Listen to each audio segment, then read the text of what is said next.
किसी समुदाय विशेष से जुड़ी है, न तो किसी धार्मिक विचारधारा से जुड़ी है, और न ही हमारी यह यात्रा किसी राजनीतिक विचारधारा से जुड़ी है। इस यात्रा के साथ में विद्यार्थी भी चल रहे हैं, मजदूर भी चल रहे हैं, किसान भी चल रहे हैं, कर्मचारी भी चल रहे हैं और जनप्रतिनिधि भी चल रहे हैं। यहाँ के जो जनप्रतिनिधि हमारी यात्रा में चल रहे हैं उसमें बीजेपी के भी लोग हैं, कांग्रेस के भी लोग हैं, और जो दूसरी छोटी छोटी राजनीतिक विचारधारा है उसके भी लोग हमारे साथ में चले हैं। हम बता देना चाहते हैं कि ये जो यात्रा जब आगे धीरे धीरे बढ़ी है, हमारे आदिवासी बेल्ट में तो हमको आदिवासी भाइयों से मिलने का अवसर मिला, लेकिन धौली की बात करें, बलवाड़ी की बात करें, वर्ला की बात करें, चाचिया की बात करें, धनोरा की बात करें, सेंधवा की बात करें और पलसुद की बात करें, सिलावत की बात करें, बड़वानी की बात करें, इस यात्रा का सभी समुदाय के लोगों ने बढ़ चढ़ के स्वागत अभिनंदन किया है। और दुनिया के लोगों को यह विश्वास होने लगा है कि आदिवासी नेतृत्व सच्चा, ईमानदार और सत्य पे आधारित है। इसलिए आने वाले समय में आदिवासी नेतृत्व को मुखर होना पड़ेगा, सामने लाना पड़ेगा। आप लोग मात्र 2 या 3% लोग या 1% लोग से भी कम संख्या में एकत्रित हुए हैं, उसका प्रभाव इस देश की प्रमुख राजनीतिक विचारधारा को देखने को मिल रहा है। हमें किसी से भी भेदभावना नहीं है, हमारे लोग कहीं पे भी जाके नेतृत्व करें। लेकिन मैं बात सिर्फ इतनी छोटी सी शेयर करना चाहता हूं, यदि हम विपक्ष की बात करें कांग्रेस पार्टी की, तो अभी हाल ही में हमारे इलाकों से भारत जोड़ो यात्रा निकल के गई है और विपक्ष के बड़े नेता माननीय राहुल गांधी जी ने एक बात कही है कि आदिवासी का अर्थ क्या होता है। आदिवासी का अर्थ वो होता है कि आदि अनादि काल से इस देश पे रहने वाले लोग या मूल मालिक जो है वो आदिवासी समुदाय है। इसलिए पहला अधिकार जल, जंगल, जमीन और खनिज संपदा पे इन आदिवासियों का है। ये बड़ी बात इसलिए कही जा रही है कि धीरे धीरे करके आदिवासी लोग एकत्रित हो रहे हैं, और इसलिए भी कही जा रही है कि हमारा इस देश में यदि प्रतिशत में बात करें तो 7.5% लोग हमारे इस देश में हैं। जनसंख्या में बात करें तो 13 करोड़ से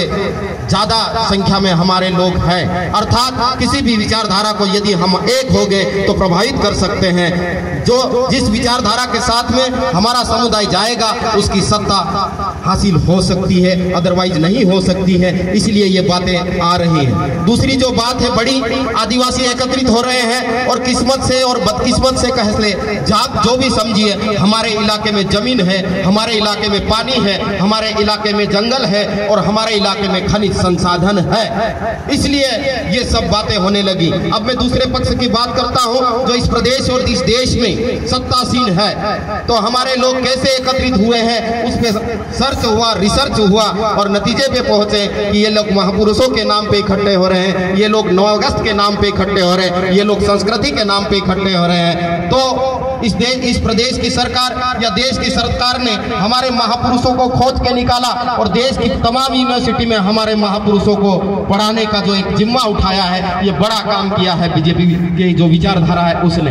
बड़ी बात मध्य प्रदेश में हुई है जब हमारे महापुरुषों को, चाहे भीमा नायक हो, खाजा नायक हो या बिरसा मुंडा जी हो, उनको चोर, उचक्के और डाकू कहा गया था, लेकिन असली स्वतंत्रता संग्राम सेनानी थे। इसीलिए बड़वानी जैसे कॉलेज का नाम भीमा नायक के नाम पे होता है और शहीद टंट्या भील का शहादत दिवस मनाया जाता है। और इंदौर जैसे महानगर में एक महत्वपूर्ण चौराहा, भंवरकुआ चौराहा का नाम जन नायक क्रांतिकारी शहीद टंट्या भील के नाम पे किया जाता है। बस स्टैंड का नाम उनके नाम पे किया जाता है और बिरसा मुंडा जी की जयंती के अवसर पर छुट्टी की घोषणा की जाती है। अदरवाइज इस प्रदेश और देश के किसी भी प्रदेश में और देश में भी हमारे समाज के नाम पे एक भी छुट्टी नहीं थी। तो ये आपकी ताकत का एक छोटा सा नमूना है। जिस दिन आप थोड़ा और एकत्रित हो जाएंगे तो ये सिर्फ एक मतलब शुरुआत है। आने वाले समय में बहुत बड़ी चीज इस देश में हो सकती है। इतनी बात कह के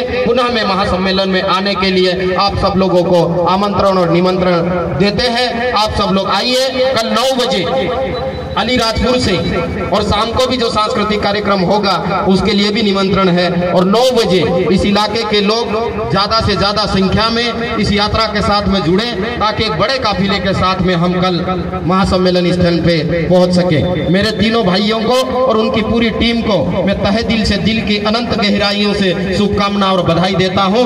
आप लोग हमारे साथ में आके इस आदिवासियत को एक ताकत दी है। आपकी समृद्धि, आपकी उन्नति और आपका कद काठी बढ़े और हर क्षेत्र में आगे बढ़े। आदिवासी बचाओ यात्रा के माध्यम से हम शुभकामना ज्ञापित करते हैं और पुनः धन्यवाद ज्ञापित करते हैं। आभार। बहुत बहुत धन्यवाद।